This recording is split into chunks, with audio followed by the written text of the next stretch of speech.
Student, आज के इस लेक्चर में हम ऑर्गेनिक केमिस्ट्री का चैप्टर नंबर 7 में जो इथाइन है उसके टॉपिक को हम कवर करेंगे। इससे पहले जो है हम इथेन की प्रिपरेशन पढ़ चुके हैं, उसकी केमिकल प्रॉपर्टीज़ पढ़ चुके हैं, इथीन को पढ़ चुके हैं और जो है इथीन की केमिकल प्रॉपर्टीज़ को भी पढ़ चुके हैं। और पास पेपर में जिस भी किस्म का क्वेश्चन आता है तो वो पेपर भी हमने जो है वो अब डिस्कस कर लिया है। ठीक है, सबसे पहले देखें इथाइन के बारे में। आपको पता है हम जो है ऑर्गेनिक केमिस्ट्री के बेसिक जो लेक्चर्स थे उसमें हमने जो है वो ये देख लिया था कि बेसिक नेमिंग क्या होती है। तो ये हमें पता है कि इथाइन जो है वो फर्स्ट मेंबर है अल्काइन का और जिसका केमिकल फार्मूला C2H2 है और इसका केमिकल फार्मूला CnH2n-2 होता है। ठीक है, और इसमें जो है वो एक ट्रिपल बॉन्ड भी एग्जिस्ट करती है। ठीक है, और दो हाइड्रोजन जो होते हैं वो आमतौर पर हमारे पास यहाँ पर मौजूद होते हैं। ठीक है, ये हमने पढ़ लिया था। और ये आमतौर पे ऑयल और कोल गैस में तकरीबन 10% तक जो है मौजूद होता है और कॉमन नेम जो है वो इसका एसिटिलीन है। ठीक है, सबसे पहले उसी तरह से जैसे हम पढ़ते हुए आए, सबसे पहली चीज़ जो है हमारे पास वो हमने जो है इसके अंदर स्ट्रक्चर ऑफ इथाइन को हमने डिस्कस करना है। अच्छा, प्रीवियस क्लासेस में जब हमने इथेन मीथेन को पढ़ा था तो मैंने आपको ये बताया था कि हमारे पास जो हाइब्रिडाइजेशन है वो 3 किस्म की है और जब कभी आपके पास सिंगल बॉन्ड होती है इट मीन के इट कंटेन sp3 हाइब्रिडाइजेशन। अगर डबल बॉन्ड है तो sp2 है और जब हमारे पास जो है वो ट्रिपल बॉन्ड है तो ट्रिपल बॉन्ड का मतलब ये है कि इसके अंदर जो है वो sp हाइब्रिडाइजेशन जो है वो आपके पास मौजूद है। ठीक है, अब देखिए हम मीथेन को पढ़ चुके हैं, इथेन को पढ़ चुके हैं, इथीन को पढ़ चुके हैं। तो अब ज़्यादा जो है वो इसकी आपको इसका स्ट्रक्चर समझने में आपको थोड़ी कोई मुश्किल नहीं होगी, आसानी से आपको जो है समझ में आ जाएगा। सबसे पहले देखिए, पता है कि हमने आपको पता है कि ट्रिपल बॉन्ड है। इसका मतलब ये है कि इथाइन के अंदर ये जो कार्बन है वो sp हाइब्रिडाइज है। ठीक है, और इसका स्ट्रक्चर इलेक्ट्रॉनिक कन्फ्यूजन हम देख चुके हैं, 1s2 और 2s2 और 2p1 होता है। ये बॉक्स डायग्राम मैंने आपको बना के बताई थी और इसकी वजह मैंने बताई थी कि अगर हम ये जो स्टेट है ये हमारे पास जो है वो ग्राउंड स्टेट है। अब ग्राउंड स्टेट के मुताबिक हाइड्रोजन कार्बन जो है वो 2 बॉन्ड बना सकता है क्योंकि 2 अनपेयर्ड इलेक्ट्रॉन है और बॉन्ड बनती ही जब है जब आपके पास वैलेंस शेल के जो अनपेयर्ड इलेक्ट्रॉन्स हैं वो हिस्सा लें। तो इसका होता है कि एक इलेक्ट्रॉन जो है वो यहाँ पर जम करके जाता है। ठीक है, जब ये जम करके जाता है तो हमारे पास टोटल जो है वो अब जो है वो 4 अनपेयर्ड इलेक्ट्रॉन हो चुके हैं और कार्बन जो है वो 4 बॉन्ड बनाता है। अब देखिए इसमें वही चीज़ आपके ध्यान में आएगी कि अब इसमें एक ऐसे ये px है, ये py है और ये pz है। तो कब हमारे पास sp3 होगी, कब जो है वो sp2 होगी और कब जो है वो sp होगी। तो हमेशा याद रखें कि इसमें जो है वो ट्रिपल बॉन्ड है तो हमारे पास इसके अंदर हाइब्रिडाइजेशन sp होगी। ठीक है, ये sp है और बाकी ये जो 2 हैं ये अनहाइब्रिडाइज रहेंगे यानी ये एक ऐसे, ये px है, ये आपके पास जो py है और ये जो है वो आपके पास pz है। ठीक है, ये टोटल 3 ऑर्बिटल हमारे पास है। अब इसके अंदर जो कॉम्बिनेशन होना है वो कॉम्बिनेशन जो है वो s और p का होना है। ठीक है, इसका मतलब कि हमारे पास एक s और 2 p जब कंबाइन होंगे तो टोटल जो हाइब्रिडाइज ऑर्बिटल्स आएंगे हमारे पास 2 आएंगे। ये हाइब्रिडाइज ऑर्बिटल है एक ऑर्बिटल। ठीक है, ये जो पहले से हमारे पास मौजूद है ये ऑर्बिटल जो है ये हमारा, ये मैंने इसको py और pz करके बना दिया है। ठीक है, अब जो सबसे अहम क्वेश्चन है वो यही है कि ये जो 4 आपके पास ऑर्बिटल्स हैं, sp2 हाइब्रिडाइज है, ये भी sp2 हाइब्रिडाइज है, ये अनहाइब्रिडाइज है। और हाइब्रिडाइज की मीनिंग जो है वो मैंने प्रीवियस लेक्चर में बहुत डिटेल में आपको जो है वो समझा दी थी। अब यहाँ उसको डिस्कस करना जो है वो टाइम ही आपका थोड़ा सा जो है वो ज़्यादा कंज्यूम होगा। अब सबसे पहली चीज़ हाउ दे आर अरेंज। तो सबसे पहले देखें ये कार्बन है। ठीक है, अब इसमें जो सबसे पहली चीज़ है ना वो ये है कि ये दो ऑर्बिटल्स हैं, ये आपके पास बिल्कुल जो है वो 180 डिग्री के साथ यहाँ पर क्या है आपके पास अरेंज है। ये पहले कार्बन के भी और दूसरे कार्बन की ये चीज़, और ये पहले भी हम देख चुके हैं। तो ये जो दो ऑर्बिटल्स हैं, these two orbitals are arrange in a linear fashion, यानी ये बिल्कुल जो है 180 डिग्री के साथ अरेंज है। अब सवाल ये आएगा कि ये ऑर्बिटल्स कहाँ पर हैं। तो मैंने आपको बताया था कि देखें, ये इसकी मिसाल ऐसे है कि भाई ये दोनों जो है, ये जो दो आपने देखे हैं ये दो ऑर्बिटल्स, ये बिल्कुल आपके पास क्या है, इसको आधा कर लें, सपोज़ कर लें ये आपके पास एक ऑर्बिटल ये है और एक ऑर्बिटल ये एक कार्बन का, ठीक है। ये एक कार्बन आ गया, बीच में कार्बन है और इसका एक ऑर्बिटल ये रहा और एक ऑर्बिटल ये रहा, ठीक है। अच्छा, इसके बाद ये वाला जो ऑर्बिटल होगा ये बिल्कुल इसके परपेंडिकुलर रहेगा इस तरह करके, यानी अगर मैं इसको बनाऊँ और इसको लिखूँ तो ये इस तरह बिल्कुल परपेंडिकुलर रहेगा, ठीक है। और दूसरा जो है वो इसके इस तरह रहेगा। ये चीज़ अब आप लोगों ने समझनी है, ठीक है। ये बिल्कुल px बिल्कुल सीधा था, ठीक है। ये py था, ये बिल्कुल सीधा है, परपेंडिकुलर है। और ये जो है ये आपका इस तरह करके ये भी इसका परपेंडिकुलर है। तो तमाम जितने भी ऑर्बिटल्स नज़र आपके आ रहे हैं, हाइब्रिडाइज हों या अनहाइब्रिडाइज हों, ये सारे के सारे जो है वो परपेंडिकुलर है, ठीक है। अब इसका मतलब ये जो मैंने आपको बना के दिखाया, ये जो आपको नज़र आ रहा है ये आपके पास अनहाइब्रिडाइज pz ऑर्बिटल है। ये जो है ये भी आपके पास अनहाइब्रिडाइज pz ऑर्बिटल है, ठीक है। और ये जो आपको नज़र आ रहा है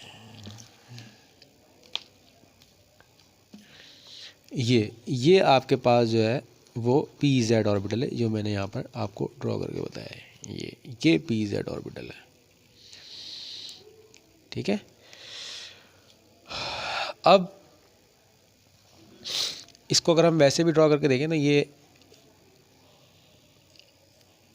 ठीक है, ये जो नज़र आ रहा है ना ये pz ऑर्बिटल है, ये pz है, ये मेरा, और ये आपका py है,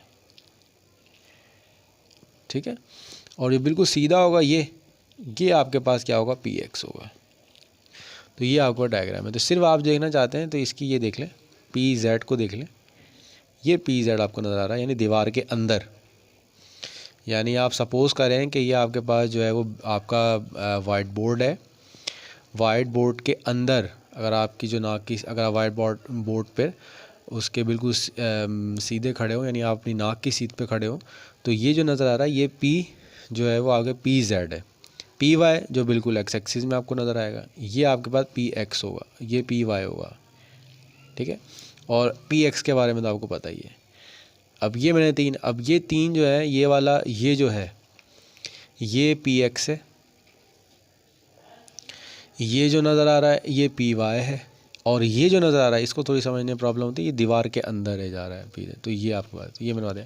अब इसमें ओवरलैपिंग देख लेते हैं। ये जो ओवरलैपिंग आपको नज़र आ रही है, ये जो ओवरलैपिंग, ये जाहिर सी बात है आपको पता है ये हेड टू हेड है कि px का x का जो है वो तो ये आपके पास जो है वो सिग्मा बॉन्ड है। अब देखें ये जो आपको नज़र आ रहा है, इसको आप ऐसे देखें, यूँ करके देखें, तो ये आपके पास ये है, ये जो वाला जो नज़र है ये इस तरह करके देख लें, ये है। तो इनकी जो ओवरलैपिंग होगी ना, ये अब जब मिलेंगे तो ये side by head to head ये होती है, इसका भी हेड इसका हेड, ये दोनों ओवरलैपिंग हेड टू हेड है। लेकिन जब आप इसको यूं करके देख रहे हैं, ऐसे करके देख रहे हैं, तो इनकी जो ओवरलैपिंग होगी, ये ओवरलैपिंग जो है बुनियादी तौर पर साइड वाइज है। तो ये वाली जो ओवरलैपिंग है, ये जो रेड वाली नज़र आ रही है आपको,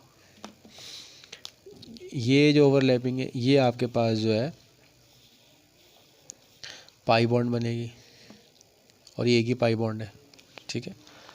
अच्छा, और ये जो ब्लू में आपको नज़र आ रही है, नीले रंग में नज़र आ रही है, ये भी आपके पास साइड वाइज होगी ये ओवरलैपिंग। तो हमेशा याद है कि जब भी ट्रिपल बॉन्ड होती है तो ट्रिपल बॉन्ड होने में आपके पास एक सिग्मा बॉन्ड होती है और दो पाई बॉन्ड होती है, ठीक है। एक ये वाली py वाली और एक py वाली और एक pz वाली। अच्छा, अब यहाँ पर जो है हाइड्रोजन जो है वो s के साथ यहाँ पर आपका क्या कर जाएगा, ओवरलैप कर जाएगा।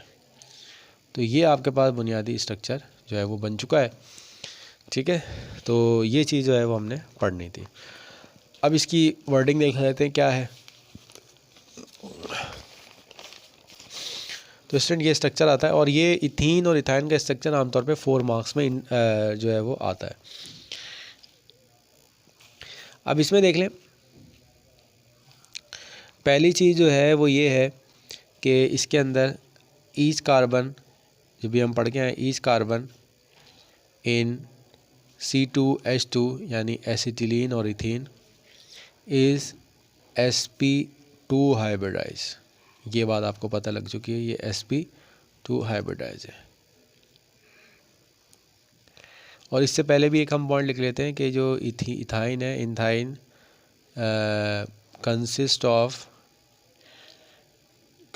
Of 2 carbon and 2 carbon and hydrogen atom. 2 carbon है और उसके अंदर 2 जो है वो हाइड्रोजन के एटम है, ठीक है। अच्छा, इसके अंदर जो आपके sp2 नहीं, सॉरी ये sp है, ठीक है। अब इसके अंदर ये जो आपके पास ईच sp हाइब्रिडाइज ऑर्बिटल, ये जो आपके पास sp हाइब्रिडाइज ऑर्बिटल है, each sp hybridise orbital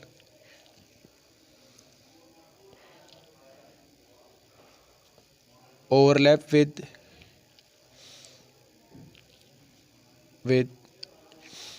carbon atom,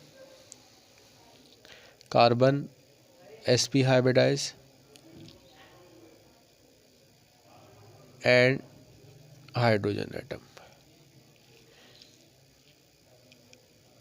and form sigma bond। अब इसमें मैं आपको बताया था कि इसमें जो है वो आपके पास एक जो है वो कार्बन जो है वो दूसरे कार्बन के साथ और ओवरलैप है, और एक जो है वो आपके पास जो है एक कार्बन दूसरे कार्बन के साथ मिलके सिग्मा बॉन्ड बनाई है, और एक कार्बन जो है वो एक हाइड्रोजन के साथ मिलके जो है उसने जो है वो सिग्मा बॉन्ड बनाई है। अच्छा, इसके बाद जो है वो 2 अनहाइब्रिडाइज, जो अब मैंने आपको दिखाया था, जो दो अनहाइब्रिडाइज हैं, unhybridised py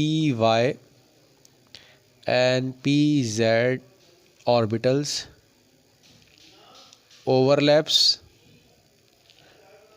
to form pi bond. तो वो आमतौर पे जो क्या बना देता है, पाई बॉन्ड बना देता है, ठीक है। अच्छा, इसके दरमियान जो कार्बन हाइड्रोजन और हाइड्रोजन कार्बन के दरमियान जो एंगल है वो 180 डिग्री का है। यानी जो आपके पास है ये स्ट्रक्चर है, तो ये जो एंगल है कार्बन हाइड्रोजन और इस तरफ कार्बन हाइड्रोजन, इनके दरमियान जो एंगल है वो टोटल जो है वो आपके पास 180 डिग्री का है। इसमें कार्बन और हाइड्रोजन की जो बॉन्ड लेंथ होती है, ये सारे MCQs के सवाल हैं, उसमें जो बॉन्ड लेंथ होती है वो 1.09 एंगस्ट्रॉम होती है, और कार्बन ट्रिपल बॉन्ड की जो बॉन्ड लेंथ होती है वो आमतौर पर 1.20 एंगस्ट्रॉम होती है। तो ये स्ट्रक्चर है, और ये आमतौर पर जो है वो हमने 4 मार्क्स में हमने क्या करना होता है, डिस्कस करना होता है। अच्छा, अब इसके बाद जैसे हम पहले पढ़ते हुए आ रहे हैं, सबसे पहले हम इसकी प्रिपरेशन पढ़ लेते हैं। प्रिपरेशन बिल्कुल सिंपल सी है इसकी, ठीक है, और प्रिपरेशन ये 1-2 आप पहले पढ़ भी चुके हैं। तो सबसे पहले इसकी जो प्रिपरेशन है, अब देखें ये मैंने आपको बताया था कि आप कोई चीज़ बनाने के लिए जा रहे हैं, तो बनाने के लिए आपको ये पता होना चाहिए कि जो है इसमें कौन सा रिएजेंट जो है वो इस्तेमाल होगा। तो इसके अंदर आमतौर पर जो हम रिएजेंट यूज़ करते हैं वो हम यूज़ करते हैं calcium carbide from calcium carbide, ये हम आमतौर पर यूज़ करते हैं। अच्छा, इसके बाद हम जो है वो क्या करते हैं, पहले हमें इस कैल्शियम कार्बाइड का स्ट्रक्चर बता देता हूँ क्या होता है। देखें, कैल्शियम है, कैल्शियम और कार्बाइड है, कैल्शियम कार्बाइड। तो अब सबसे पहले इसका स्ट्रक्चर समझ लेते हैं। कैल्शियम है, कार्बाइड कार्बन होगा। अब कैल्शियम है तो कितने कार्बन होंगे, क्योंकि कैल्शियम क्योंकि ग्रुप 2 से इसका ताल्लुक़ है, तो कैल्शियम जो कार्बन उससे अटैच होंगे वो 2 होंगे, ये 2 है। अब कार्बन की वैलेंसी क्योंकि 4 होती है, 4 होने का मतलब यहाँ पे ट्रिपल बॉन्ड आएंगे। अब देखें, किसी भी चीज़ को अगर आप समझना चाहते हैं तो उसकी बेसिस आपको जो है वो पता होना चाहिए। अब आप जितने भी रिएक्शंस पढ़ रहे हैं उन तमाम रिएक्शन में आपने अपनी माइंड की जो अटेंशन डाइवर्ट करनी है वो इस चीज़ के ऊपर करनी है कि जब हम नाम लिखने के लिए जा रहे हैं तो हमें सबसे अहम चीज़ क्या पता होना चाहिए। जब हम स्ट्रक्चर को ड्रॉ कर रहे हैं तो सबसे अहम चीज़ क्या पता होना चाहिए, तो नाम ड्रॉ करने के लिए आपको कार्बन के जो है वो एथ प्रॉप ये पता होना चाहिए, कितने कार्बन है, बॉन्ड्स कार्बन कितनी बनाता है ये पता होना चाहिए। तो ये चीज़ें पता होंगी तो आपको जो है आसानी से ये जितने भी रिएक्शंस होंगे वो आपको समझ में आ जाएंगे। अब हम रिएक्शन करवाते हैं इसको वाटर के साथ, यानी कोल्ड वाटर के साथ हम इसको रिएक्ट करवाते हैं, ठीक है। अब देखें ये कैल्शियम ग्रुप 2 का है तो ये होता है, तो आपके पास जो है वो पॉजिटिव होता है नेगेटिव होता है, वाटर है ये पॉजिटिव है और ये आपके पास क्या है नेगेटिव है। अब जब आप इसको हाइड्रोलाइज करेंगे तो होता ये है कि इसके अंदर जो कैल्शियम है, अब इसमें 2 वाटर के मॉलिक्यूल कंज्यूम होते हैं, क्यों, क्योंकि ये कैल्शियम है, तो कैल्शियम ये पॉजिटिव है और ये नेगेटिव है, तो ये मिलके आपका कैल्शियम हाइड्रोक्साइड बनाएगा। अब कैल्शियम क्योंकि ग्रुप 2 का है, अगर सोडियम होता तो ये फिर एक OH आता, अब क्योंकि ये ग्रुप 2 का है तो 2, अब क्योंकि 2 OH चाहिए इसलिए मैंने यहाँ पर 2 वाटर मॉलिक्यूल जो है कंज्यूम किया। तो ये बात याद रखें, जितने कंज्यूम होते हैं ना, अब ये मत समझे कि ये यहाँ पर 2 OH कहाँ से आ गया, यहाँ तो एक ही था, लेकिन वाटर के मॉलिक्यूल्स तो बहुत सारे ना, वाटर के मॉलिक्यूल के अंदर एक OH है, लेकिन वाटर के मॉलिक्यूल्स जो सिस्टम में मौजूद हैं वो बहुत सारे हैं। अब देखें ये, अब ये यहाँ से बॉन्ड ब्रेक हो गई आपकी, अब बाकी क्या बचा ये, अब यहाँ पर जो है वो आमतौर पर हाइड्रोजन, ये जो हाइड्रोजन है 2 हाइड्रोजन है और ये आपका इथाइन में आमतौर पर सिंपल सा क्या हो जाता है कन्वर्ट हो जाता है। तो इसको हम कहते हैं कि ये फ्रॉम कैल्शियम कार्बाइड है, बहुत आसान सा केमिकल रिएक्शन है, इसको कंप्लीट करने के लिए भी दिया जा सकता है। और सवाल इसका बनेगा prepare ethyne by calcium carbide.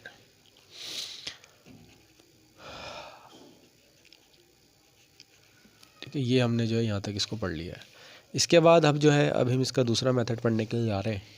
दूसरा मेथड क्या है वो देख लेते हैं फ्रॉम सेकंड मेथड। अब दूसरा मेथड जो है ना वो अब हम देख लेते हैं। दूसरा मेथड है फ्रॉम डायब्रोमो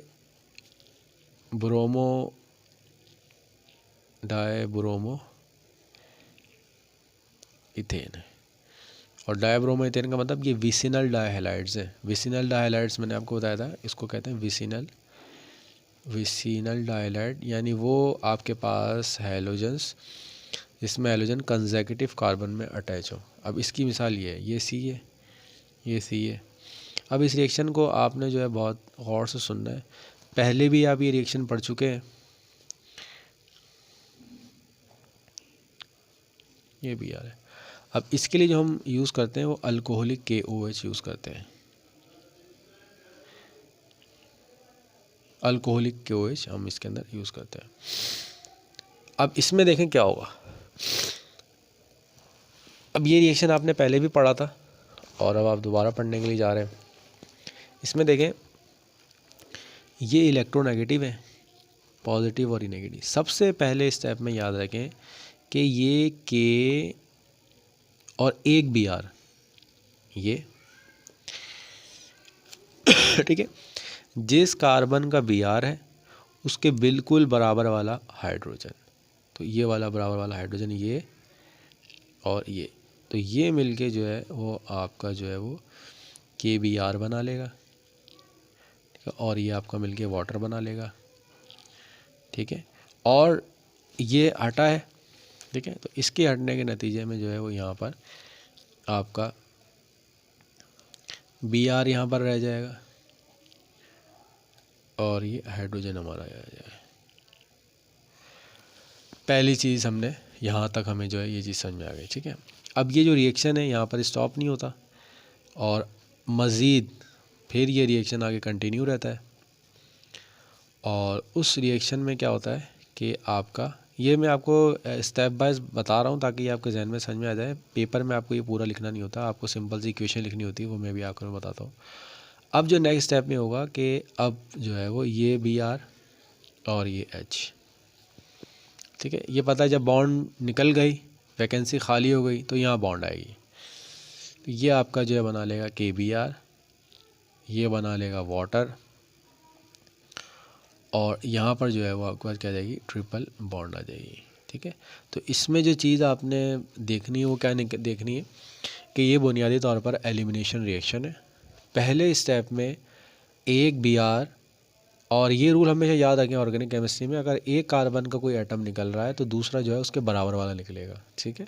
तो एक का Br यहाँ से निकला और उसके बराबर में से हाइड्रोजन निकला और ये डबल बॉन्ड आ गई, ठीक है, क्योंकि इनकी वैकेंसी खाली हुई है। अब जब आगे जाएगा तो आगे जाके जो है वो ये दोनों निकलेंगे और ट्रिपल बॉन्ड। अब इसका ओवरऑल रिएक्शन लिख लेते हैं, वो क्या है, ये ओवरऑल रिएक्शन जो बनता है वो इसका ही बनता है। अब आपको पता लग गया, जब भी डाई नज़र आए इसका मतलब ये KOH। अब इसमें देखें कितने KOH कंज्यूम हुए थे, 2, एक यहाँ पर एक यहाँ पर, तो ये 2 KOH हो गया। जब प्रिपरेशन बोली जाए ना तो आपने सिर्फ ये नहीं बताना, ये तो मैंने आपको समझाने के लिए बताया, सिर्फ आपने नहीं किया, ठीक है। इथाइन बना है, ठीक है, और टोटल जो निकले वो KBr, ठीक है, और 2 वाटर मॉलिक्यूल लिख देंगे हम यहाँ पर, और 2 जो है वो KBr लिख देंगे, क्योंकि देखिए एक KBr ये निकला था, एक KBr ये निकला था, एक वाटर ये निकला था, एक वाटर ये निकला था, एक ये कंज्यूम होता और एक ये कंज्यूम होता। तो ये ओवरऑल आपने, और अल्कोहलिक केज याद रखिएगा। देखिए अल्कोहलिक KOH जब इसमें अब हम SN1 SN2 पढ़ेंगे तो उसमें समझ में आएगा। तो अभी आते हैं अल्कोहलिक KH है, तो इसका मतलब ये सब्स्टिट्यूशन रिएक्शन देना, और ये MCQs का सवाल है कि अल्कोहलिक KOH जो है वो कौन सा रिएक्शन देता है। तो alcoholic KOH always give substitution reaction, ठीक है। ये यहाँ तक जो है वो हमने पढ़ लिया। अब स्टूडेंट इसके बाद जो है वो हम इसकी जो है वो केमिकल प्रॉपर्टीज़ पढ़ने के लिए जा रहे हैं, और केमिकल प्रॉपर्टीज़ पढ़ने में अब आपको ज़्यादा दुश्वारी नहीं होगी इथाइन की, क्योंकि इसकी तकरीबन सारी की सारी केमिकल प्रॉपर्टीज़ मैक्सिमम जो है वो मैच करती हैं किसके साथ मैच करती हैं तकरीबन इथीन के साथ। सबसे पहले देखें कि हमारे पास जो इथाइन रिएक्शन देता है वो एडिशन रिएक्शन ही देता है, ठीक है। अच्छा, इसमें एक टाइप और रिएक्शन भी, वो मैं आपको आगे पढ़ाता हूँ ताकि अभी आप कंफ्यूज ना हो। पहले जो रिएक्शन है, सबसे पहले जो रिएक्शन है इसके एडिशन है, और सबसे पहला रिएक्शन जो है वो एडिशन रिएक्शन है, और इसकी प्रोडक्ट जो है वो आमतौर पे आप खुद ही लिख लेंगे, आपको ज़्यादा प्रॉब्लम भी नहीं होगी, क्योंकि अगर आपने इथीन वाला रिएक्शन देखा हुआ है। एडिशन ऑफ इथाइन है, ठीक है, ये मैं जल्दी जल्दी लिख रहा हूँ, इसको अब आप जो है वो खुद देख लीजिएगा। ये हाइड्रोजन है, ठीक है, और ये हमने इन द प्रेजेंस ऑफ निकल, और जो है ये हमारे पास जो इसका टेम्परेचर जो है 200 सेंटीग्रेड है। देखिए जब आप इसको हीट करेंगे ना तो सबसे पहले देखें ये पहली बॉन्ड ब्रेक होगी। एडिशन में क्या होता है, बॉन्ड ब्रेक होगी और उसकी जगह 2 एटम्स आके अटैच हो जाएंगे। तो यहाँ देखें 2 एटम्स आपके यहाँ पर अटैच हो जाएंगे, तो ये आपका बन जाएगा इथीन। ये रिएक्शन आपने पढ़ा हुआ है, ठीक है, और हाइड्रोजन जो है वो यहाँ पर आके अटैच हो गया। अब ये रिएक्शन यहीं पर स्टॉप नहीं होगा। आपको पता है कि अगर हम जो है वो कोई पॉइज़न डाल देते कैटलिस्ट में, तब जाके जो है वो रिएक्शन यहीं पर रुकता है, क्योंकि हमने निकल लिया हुआ है। मज़ीद हाइड्रोजनेशन होगी इसकी, वही तो 200 सेंटीग्रेड में मज़ीद हीट होगा, तो ये जो एक बॉन्ड आपकी रह गई है ये बॉन्ड भी आपकी ब्रेक होगी, और इसके ब्रेक होने के नतीजे में जो है वो एक हाइड्रोजन यहाँ पे लगेगा और एक हाइड्रोजन। तो अब यहाँ पर देखें हमने क्या बनाया, इथाइन से स्टार्ट किया था और इथाइन से जो है ये इथेन में कन्वर्ट हो गया। तो इसका जो सवाल बनेगा वो बनेगा प्रिपेयर इथेन। आपने इथेन बनाया है फ्रॉम इथाइन, तो ये इक्वेशन आपने जो है वो इसके अंदर लिखनी है। ये आपका जो है केमिकल रिएक्शन को कंप्लीट करने के लिए भी आ सकता है, और जो है वो आपसे प्रिपरेशन भी जो है वो पूछी जा सकती है, और ये वो आम सी थी जो हमने अभी कर ली है। इसके बाद एडिशन ऑफ हैलोजेंस है, एडिशन ऑफ हैलोजेंस। अब एडिशन ऑफ हैलोजेंस आपको पता है, ये भी हम पढ़ के आए हैं। अब हैलोजेंस आपको पता है कि Cl2 Br2 और जो है वो Cl2 Br2 और I2, ठीक है। अब इसमें देख लें सबसे पहली चीज़, अब ये रिएक्शन भी आप आसानी से इसको लिख सकते हैं, कंप्लीट कर सकते हैं। अब ये देखें ये Cl2 है, और इस Cl2 को हम इन द प्रेजेंस ऑफ जो है वो हम जो है इसको, इसमें CCl4 यानी नॉन पोलर होता है, क्योंकि अगर वाटर डालेंगे तो फिर इसकी प्रोडक्ट कुछ और हो जाती है। अब इसकी प्रोडक्ट भी आप बता सकते हैं, डबल बॉन्ड ब्रेक होगी, और डबल बॉन्ड के ब्रेक होने के नतीजे में जो है वो आपका Cl यहाँ पे लग जाएगा, Cl यहाँ पे लग जाएगा। अब क्योंकि डबल बॉन्ड है, ये रिएक्शन यहाँ पर स्टॉप नहीं होगा, तो जो है वो आपका जो है वो यहाँ पर भी Cl आ जाएगा, यहाँ पर भी Cl आ जाएगा, यहाँ पर भी Cl आ जाएगा, यहाँ पर भी Cl आ जाएगा। और तो ये जो इसका नाम बनेगा वो क्या बनेगा, 1,1,2,2 टेट्रा 1,1, क्योंकि ये आपके पास 1,1 टेट्रा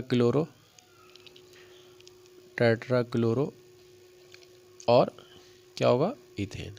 तो ये आपका नाम है। तो ये इसका प्रिपरेशन भी आ सकती है। अब देखें ये चीज़ नाम आपने ध्यान में रखनी है कि प्रिपेयर फ्रॉम ये सारा फ्रॉम इथाइन। तो ये सिंपल सा रिएक्शन था। अब देखें एडिशन रिएक्शन में जब हमारे पास सेम थे हैलोजन से, तो हैलोजन के सेम होने में हमारे पास जो था वो सिंपल सी वही पुराना रूल है। लेकिन जब हमारे पास कोई हाइड्रोजन हैलाइड आ जाता है, क्या आता है, हाइड्रोजन हैलाइड आ जाता है, तो उसके लिए हमारे पास एक रूल है जिसको हम कहते हैं मार्कोनिकॉफ रूल कहते हैं। अब ये सबसे पहले देख लेते हैं कि रूल अप्लाई कहाँ होता है। एडिशन ऑफ कौन सा है, एडिशन ऑफ हाइड्रोजन हैलाइड, यानी Cl2 था, इसको भी देख लेते हैं। अब हाइड्रोजन हैलाइड देंगे Cl2, ये आपको हाइड्रोजन है। अब मैं इसको आपको प्रैक्टिकली लिख के बताता हूँ। देखें ये HCl है। अब यहाँ पर पहली चीज़ देखिए,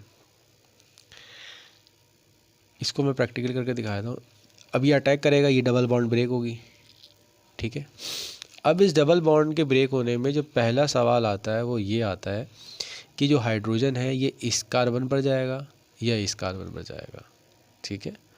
तो याद रखें कि जब हम पहली बॉन्ड को ब्रेक करते हैं, किसको ब्रेक करते हैं, पहली बॉन्ड को ब्रेक करते हैं, तो पहली बॉन्ड को ब्रेक करने में चाहे हाइड्रोजन यहाँ लगे या यहाँ पे लगे, इससे कोई फ़र्क नहीं पड़ता। जैसे मैं भी करके दिखाता हूँ आपको। तो ये देखें, अभी जो मैंने हाइड्रोजन लगाया है वो मैंने यहाँ पर लगा दिया है, और हैलोजन जो लगाया है वो मैंने यहाँ पर लगाया है, ठीक है। अच्छा, अब चाहे मैं इसको यहाँ पे भी लगा देता इसके, तो मेरी प्रोडक्ट बिल्कुल सेम रहती, मेरी प्रोडक्ट के ऊपर कोई मसला नहीं आता। यह बात समझ में आ गई कि अगर मैं Cl यहाँ पे लगा दूँ, जब नंबरिंग करूँगा तो मैं वहीं से नंबरिंग करूँगा जहाँ से Cl मेरा करीब पड़ेगा। लेकिन जब मैं अपना दूसरा मॉलिक्यूल ऐड करूँगा, अब इसको ज़रा गौर से देखिएगा। अब मैं जब इसको ऐड करने के लिए गया, ठीक है, तो अब सवाल ये आएगा कि ये जो हाइड्रोजन है ये है, ये किसके ऊपर जाएगा। ये फ़र्ज़ करें अगर मैं इसके ऊपर ऐड कर देता हूँ, यानी ये मैं पहले कार्बन पे ऐड कर देता हूँ, तो मेरी जो प्रोडक्ट होगी वो, अब ज़ाहिर बात जब हाइड्रोजन यहाँ पे लगा है तो Cl जो है वो मेरा फिर यहाँ पे लगेगा, ठीक है।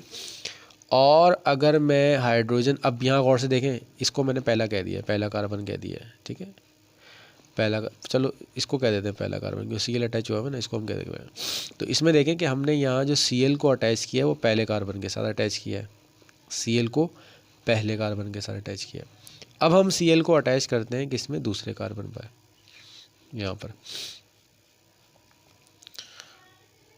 अब इन दोनों प्रोडक्ट में देखें कि ये जो दोनों प्रोडक्ट्स हैं, इस प्रोडक्ट का अगर आप नाम लिखेंगे तो इसका प्रोडक्ट का नाम बनेगा 1,1 डाइक्लोरो और इथेन, इसका नाम ये बनेगा। और इसका जो नाम बनेगा वो क्या बनेगा, 1,2 डाइक्लोरो इथेन। अब यहाँ जो चीज़ समझने की है कि देखें, जब हमने बॉन्ड ब्रेक की, पहला हाइड्रोजन यानी पहली बॉन्ड ब्रेक, ट्रिपल बॉन्ड में ख़ास तौर पर जब पहला बॉन्ड आपकी ब्रेक हुई, तो वो हाइड्रोजन चाहे इस कार्बन पर चले जाए, इस कार्बन पर चले जाए, नाम दोनों का बिल्कुल सेम रहेगा। लेकिन जब दूसरी बॉन्ड ब्रेक होगी, तो दूसरी बॉन्ड ब्रेक होने पर सवाल ये आता है कि जो हाइड्रोजन है, ये हाइड्रोजन जो है वो कौन से कार्बन पे जाके अचेगा, यानी जो नेगेटिव पार्ट है आपका या पॉजिटिव पार्ट है, ये किसके ऊपर जो है वो जाएगा। अब इसका रूल देख लें, क्या रूल है कि जब भी आपके पास जो है वो इथाइन होगा तो पहला जो आपके पास नेगेटिव पार्ट होगा, या इसको नेगेटिव पार्ट उस कार्बन पे जाएगा जिस कार्बन के ऊपर नंबर ऑफ हाइड्रोजन कम होंगे। इसका रूल ये है, ठीक है। अब देखिए Cl में ले जाके अटैक करने के लिए कि अब सवाल आया कि Cl किस कार्बन पे अटैच हो, इसके ऊपर अटैच हो, इसके ऊपर अटैच हो। अब देखिए यहाँ कार्बन के एटम्स की तादाद क्या है, दोनों में बिल्कुल सेम है, हाइड्रोजन की सेम है, तो मतलब Cl यहाँ लग जाए यहाँ लग जाए कोई मसला नहीं है, तो हमने यहाँ लगा दिया। और क्यों? क्योंकि नाम दोनों का सेम होगा। अब यहाँ पर देखें, अब ये रूल कहता है नेगेटिव पार्ट उस हाइड्रोजन के साथ अटैच होगा, उस कार्बन के साथ अटैच होगा जहाँ पर जो है वो हाइड्रोजन की तादाद कम होगी। तो इस कार्बन पे देखें एक हाइड्रोजन है और इस कार्बन पे देखें दो हाइड्रोजन है। तो अब जो प्रोडक्ट मैंने बताई थी आपको कि ये वाली सही है, ये वाली सही है, तो अब आप देख के बता सकते हैं कि रूल के मुताबिक जो Cl है वो इस कार्बन के पहले कार्बन के साथ क्या होगा, अटैच होगा। तो ये हमारी सही प्रोडक्ट है और ये हमारी गलत प्रोडक्ट है। तो ये हमारा मार्कोनिकॉफ रूल कहलाता है। मार्कोनिकॉफ रूल क्या है, अब ये लिख लेते हैं। Addition of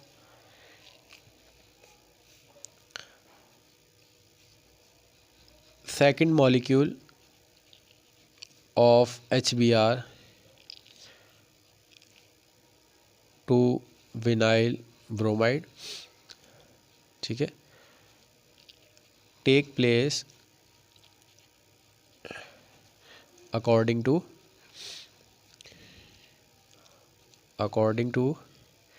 Markovnikov rule.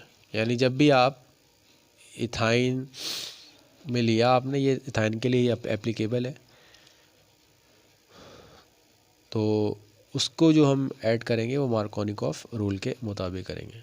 अब ये रूल क्या बताता है, नेगेटिव पार्ट जो है, नेगेटिव पार्ट ऑफ HBr, अब ये पॉजिटिव और ये नेगेटिव है, of HBr add with carbon of compound which contain least number of hydrogens, compound which contain least number of hydrogen. तो ये मार्कोनी का रूल समझ में आ गया। जब आप दूसरा मॉलिक्यूल ऐड करेंगे तो ये मॉलिक्यूल जो है उस एटम के साथ, उस कार्बन के साथ अटैच होगा जिस कार्बन के पास जो है वो हमारे पास जो है वो कम नंबर ऑफ हाइड्रोजन होंगे। ठीक है स्टूडेंट्स, तो स्टूडेंट यहाँ तक जो है वो हमने मार्कोनिकॉफ रूल पढ़ लिया है और एडिशन रिएक्शन पढ़ लिए हैं। अब इसके कुछ टिपिकल केमिकल रिएक्शंस हैं, वो इंशाल्लाह जो है वो हम नेक्स्ट क्लास के अंदर जो है वो डिस्कस करेंगे। वो भी तकरीबन एडिशन होंगे। और एक जो ख़ास टिपिकल रिएक्शन है सब्स्टिट्यूशन रिएक्शन, वो हमने जो है पढ़ना है। तो अभी तक मुझे उम्मीद है कि आप लोगों को जो है यहाँ तक का लेक्चर समझ में आ गया होगा और इस लेक्चर को जो है वो लाजमी सीखें। और देखें ये जितने भी ऑर्गेनिक केमिस्ट्री के रिएक्शंस हैं ये एक साथ कभी भी जहन में नहीं बैठते। तो पहला क्या है कि पहला कंपाउंड जो CH4 का मॉलिक्यूल आपने पढ़ा है उसके जितने भी प्रिपरेशंस हैं सबसे पहले उनकी हेडिंग्स याद करें, उस वीडियो को पहले गौर से सुने और रिएजेंट्स याद करें, प्रोडक्ट याद करें और जो तरीका मैंने बताया है उसको उसमें उस तरीके के ज़रिए उसको सॉल्व करने की कोशिश करें। तो ये वो तरीका है जिसके ज़रिए आप जो है ऑर्गेनिक केमिस्ट्री को आसानी से समझ सकें।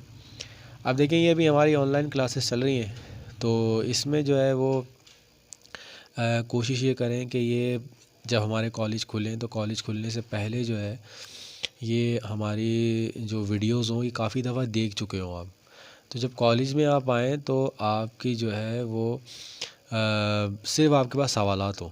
ये नहीं है कि पहले जब भी टीचर आपके पास आएगा तो आप लोगों ने उसके साथ क्यूरीज डिस्कस करनी होगी। आपने ये नहीं कहा होगा मैं ये पढ़ा दें ये पढ़ा दें, क्यूरीज होंगी कि भाई ये हमने ये चीज़ पढ़ी है। और सवाल बच्चे वही करते हैं जिन्होंने अच्छी तरह से जो है वो उसको समझा हुआ हो। तो आप अच्छी तरह से जो है वो इनको जो है रिएक्शंस को पढ़ें, क्यूरीज आपकी खुद ब खुद डेवलप होती रहेंगी। जूम पर क्लास होती है उसमें आप पूछ सकते हैं, व्हाट्सअप है उसमें आप पूछ सकते हैं। तो ये है कि इसको पहले से ख़त्म करने की कोशिश करें, ठीक है। और ये बहुत जो है अभी मैं आपको इसका असाइनमेंट भी दूंगा, तो वो जब असाइनमेंट आप सॉल्व करेंगे तो असाइनमेंट सॉल्व करेंगे तो आपको मज़ा भी आएगा करने में, और जो है टेस्ट भी जो है वो आप अच्छा दे सकेंगे, पेपर भी, क्योंकि ऑर्गेनिक केमिस्ट्री जब भी आप जो है अटैम्प्ट कर सकते हैं अच्छी तरीके से जब आपने जो है वो इसको अच्छी तरह से समझा हुआ। अपने माइंड को इसके लिए प्रिपेयर करें। कोई भी चीज़ मुश्किल नहीं होती है, हर चीज़ जो है वो मुश्किल भी होती है और आसान भी होती है। वो जो बच्चा पहले से ही कहेगा कि ये मुश्किल है तो वो आगे जाके उसके लिए और मुश्किल होना शुरू हो जाती है। जो पहले दिन से ये बोलेगा कि आसान है, तो जब वो पढ़ेगा तो पढ़ते पढ़ते उसके लिए ये चीज़ क्या हो जाएगी, आसान हो जाएगी। तो हर चीज़ पहले मुश्किल लगती है, लेकिन अगर आपने अपना माइंड बनाया हो कि कोई भी चीज़ जब हम पहली दफ़ा पढ़ते हैं तो वो जो होती है हमारे लिए मुश्किल तो होती है, लेकिन पढ़ने के साथ साथ, प्रैक्टिस करने के साथ साथ उस चीज़ के अंदर आपकी जो है वो कॉन्सेप्ट क्लियर होते रहते हैं, तो वो आप पढ़ लेते हैं। तो इनको बार बार पढ़ें, इक्वेशंस को कंप्लीट करें, तो इंशाल्लाह जो है वो आपके लिए आसानी होगी। इंशाल्लाह अब नेक्स्ट आगे मुझे रिएक्शंस पढ़ाने थे, ये मैंने पढ़ाए नहीं इसलिए इस रिएक्शन में कि ये आपके साथ मिक्सअप ना हो। तो अब ये जो है वो इनको अच्छी तरह से पढ़ लें, फिर आगे जो है वो हम पढ़ेंगे। ठीक है स्टूडेंट, अल्लाह हाफ़िज़।